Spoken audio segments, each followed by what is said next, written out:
Hi, and welcome to part 3 of my series on brain driven weight loss.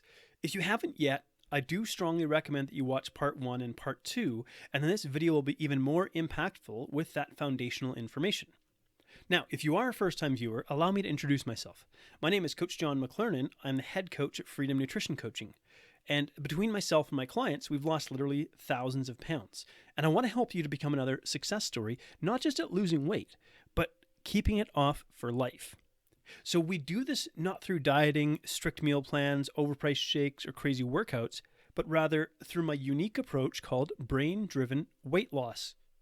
So we left off in part 1 of this series talking about how our brain is wired in such a way that we cannot outperform the limits of our belief system. In part 2, we left off talking about how our belief systems form.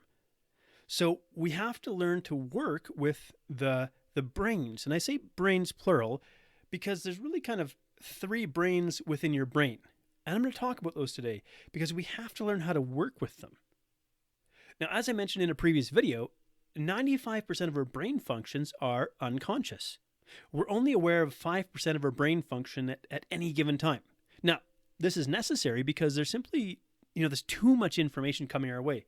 There would be way too many decisions to make every single second of every single day if your brain had to try to actively focus on every action and choice you make.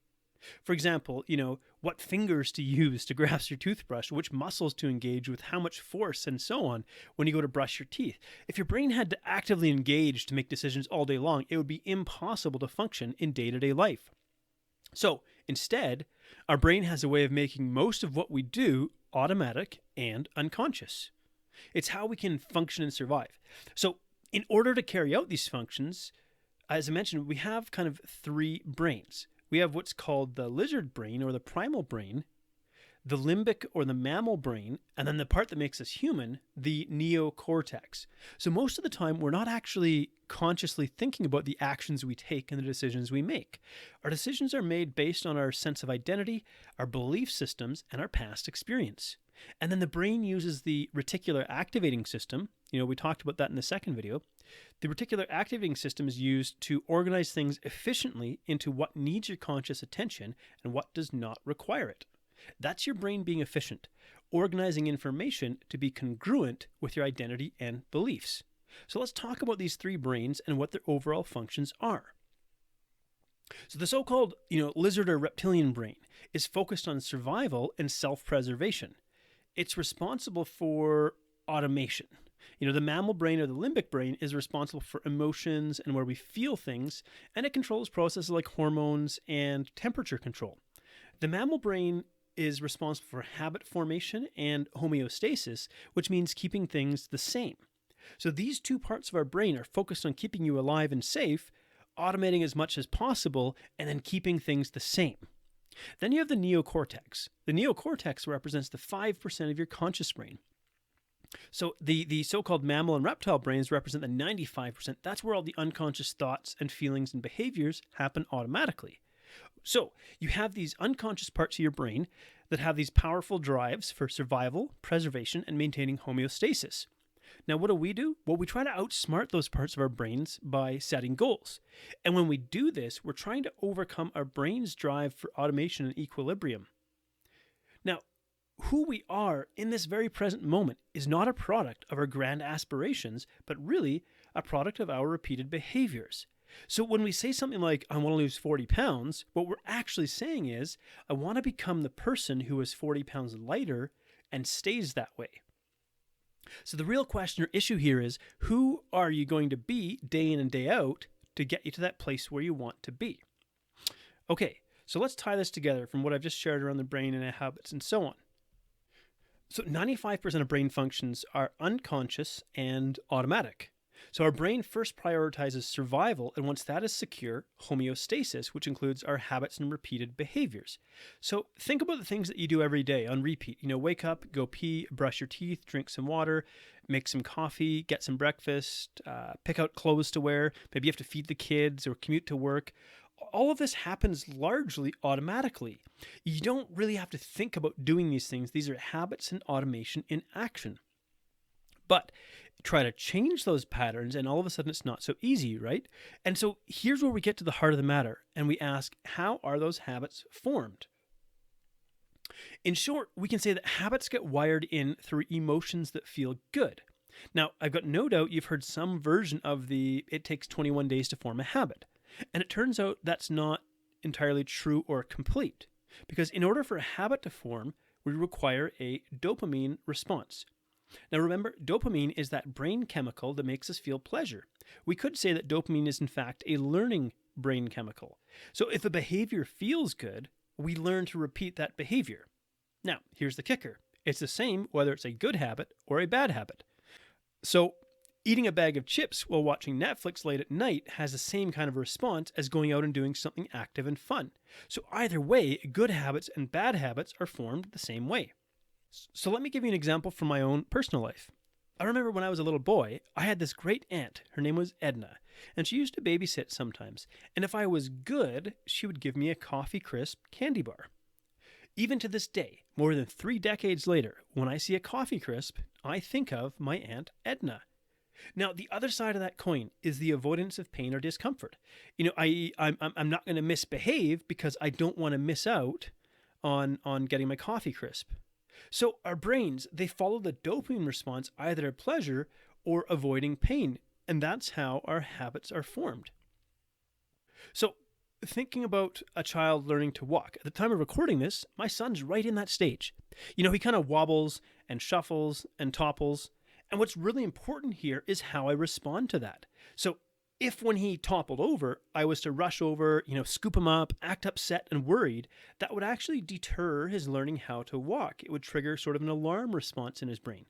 But when he topples over, he looks up to me to see what my response is. And I've got a big smile on my face and I cheer him on and I clap. And so he wants to try again because it feels good to get a happy, excited response from daddy. So he's getting positive reinforcement, and that's encouraging him to repeat the behavior. So he tries again, and I keep cheering him on, and bit by bit he starts to figure it out. And then one day he's going to spot a toy he wants, and instead of crawling over, he's going to toddle over to it, walking, and get the toy. And bingo, there'll be that dopamine response again, right? Positive reinforcement to repeat the behavior. Now, the reason I'm sharing this example, not just because it's a common one, anytime someone wants to encourage you to try something new. But think about this. When we try to force change, when we try to use punishment and restriction, it doesn't work. It doesn't work because we're missing out on the positive reinforcement, the dopamine response. Think about like my son, when he's trying to learn how to walk, if every time he fell over, I mocked him. He might not know exactly what I'm saying, but he would understand the feeling behind what I was saying. Or if I got mad at him when he fell over, could you imagine? It would be really difficult. For him to learn this behavior. So we need that positive reinforcement. We need that dopamine response. So when we're trying to become a new person, we're trying to learn new skills, new habits, new behaviors. And it has to happen through that dopamine response that's created by positive emotion. So things that don't feel good, things that feel uncomfortable, or they're clouded in negative emotion, they don't stick. So if we go back to this, 21 days to form a habit idea, yes, there is a necessary element of repetition if we want the habit to form, but it has to be connected to positive learning responses in the brain. The brain will always reject forced restriction and deprivation. It may not be right away, but it's going to happen eventually. So we need that positive emotion, and that's actually the key part of a habit forming.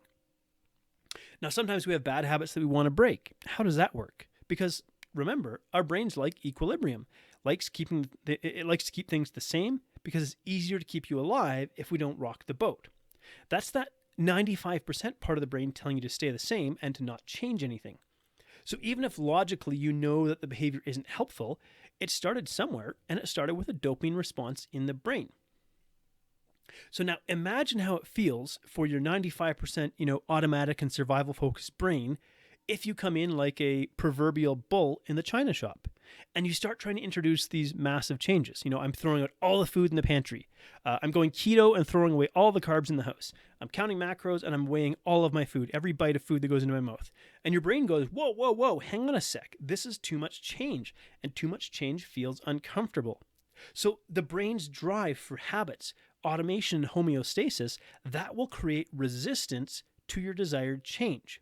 So now if we think back to that dopamine wave we talked about in an earlier video, that dopamine wave will allow you to overpower that resistance for a period of time. But ultimately, because that's going to fall back down to baseline, it's going to fail in the long term because the drive for automation and keeping things the same wins out because it's always there. It's how our brains are wired. So maybe you know some people that just seem to be healthy. They eat right, they live an active lifestyle. It's just kind of who they are. And that's really, let's say, where you'd like to get to, I'm sure. Getting away from this feeling of constant struggle.